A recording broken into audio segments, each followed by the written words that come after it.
sa pag-aalaga mo sa amin araw-araw, sa pagmamahal at pag-aruga mo, Nay. Nag-iitsa ka sa puso ko, Nay. Masaya po ako, ikaw nanay ko. Okay lang po sa akin, pangaralan mo po ako, Nay. Pagalitan mo po ako, tsawayin mo po ako. Ipaalam mo po sa akin kung anong tama at mali.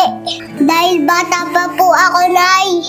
Kailangan sundin kita, Nay. Kasi ikaw po ang nakakaalam kung anong dapat para sa akin.